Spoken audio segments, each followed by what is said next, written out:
Hi, and welcome to another episode of Hot Takes. And I have got a tale here that's going to get you very, very angry. And it's about the police. And it's about the police in Glasgow. Now, already we have 2,000 policemen short of what there should be in Scotland. You have the highest set of crime rates in a generation. You have the lowest detection rate in a generation. You have a Justice Secretary who's releasing hundreds upon hundreds of criminals back onto the streets. And what do you think the police should be spending their money on? More police? Cars? Better detection equipment? That sort of thing? Sounds reasonable, doesn't it? But that's not what they're spending their money on.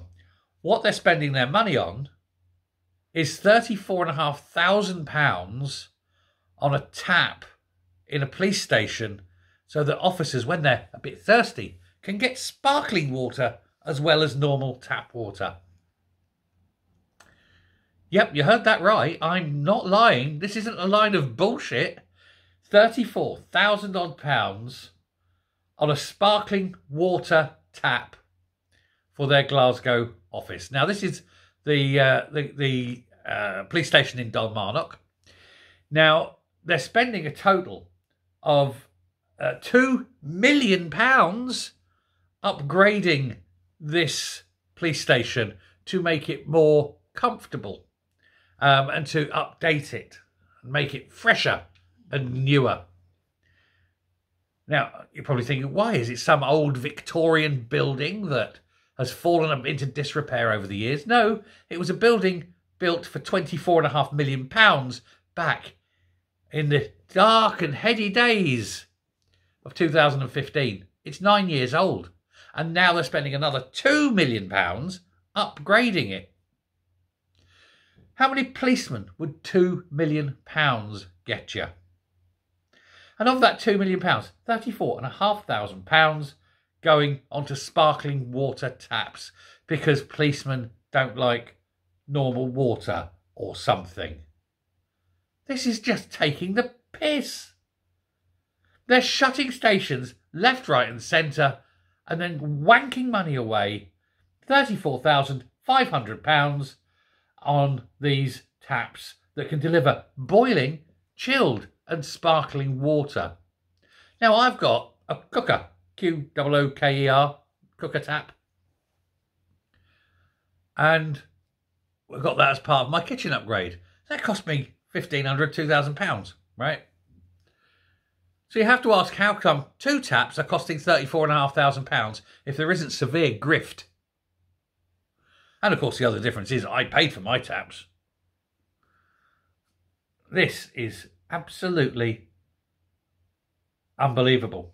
Now, before you get angry about that, and that will get you angry, and if you're angry right now, good.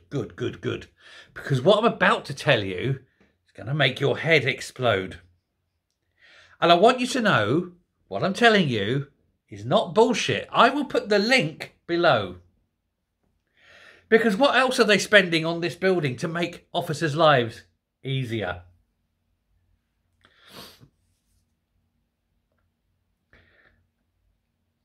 They're buying them comfortable chairs for the restroom. Yeah, okay, I'm going to allow that one. Because, yeah, if you've been out on a long shift, you come back, before you go home, cup of tea, sit in a chair, take 5 minutes. Okay, I'll allow that. I'm not going to complain about that one. And they want a DAB radio. Well, actually, you've got to have a DAB radio now because that's really the only radio broadcasts. So have a little DAB radio in the relaxing room, in the lounge or whatever. I'll grant you that.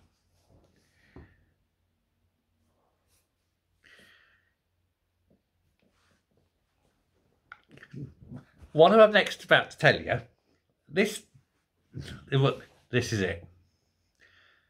They've bought them, and I swear this is not a lie, colouring books and colouring pencils. These are policemen. These are grown adults, and they are buying them colouring books and crayons. because after a hard shift, they need to relax. Now, excuse me, I remember, I grew up with the Sweeney, and I know at the end of a hard shift, you go down to a pub, you get pissed, you sing Irish rebel songs or whatever, and then you go home with the barmaid and, you know, wake up the next morning and you're good to go. I remember the 70s, back when Sweeney was on, Jack Regan, artist bastard in the Flying Squad, and that's how he lived. I never once saw an episode of the Sweeney where they're sitting in the back of the car chasing some armed blaggers, you know. Yeah, George, he went right. Okay, there, boss. And then you got him sitting in the back doing a dot to dot. Oh, look, it's a giraffe. Are you shitting me? Fizzy water, colouring books and crayons. It's a joke. Given the amount of money, right? Given the amount of money involved here, somebody's signing this off. Somebody is saying this is acceptable. We need to know who's signing it off. And then we need to fire that person. And then we need to get that person to pay all the money back for everything he signed off and make him sell his bloody house. This is a joke. In fact, it's not a joke because it isn't funny. If this, like I say, if this was some Victorian crumbling station, you can understand it. First of all, it's a brand new station and they're wanking away 2 million on it. For what? And these guys aren't even catching criminals. Well, it's very hard, isn't it? It's very hard to catch a criminal when you're sitting in your police car doing your feckin' Sudoku, colouring in a donkey with your, you know, Disney colouring book. Unbelievable amount of money. And those few cops that actually do work must be looking at this lot, sitting in the offices, you know, colouring away, trying desperately not to go over the lines, and thinking, you bastards. There needs to be a change. People need to lose their jobs, and that's got to start at the top. Whoever's in charge of the police in the SNP government needs to be fired, as indeed does everyone else in the SNP government. 2026, there's an election coming. Remember stories like this. Remember things like this. And then we'll boot them out. Unbelievable. Thanks very much for watching. Let me know exactly what you think. I want to hear this. Colouring books and dot to dot, for feck's sake. Speak soon. Bye.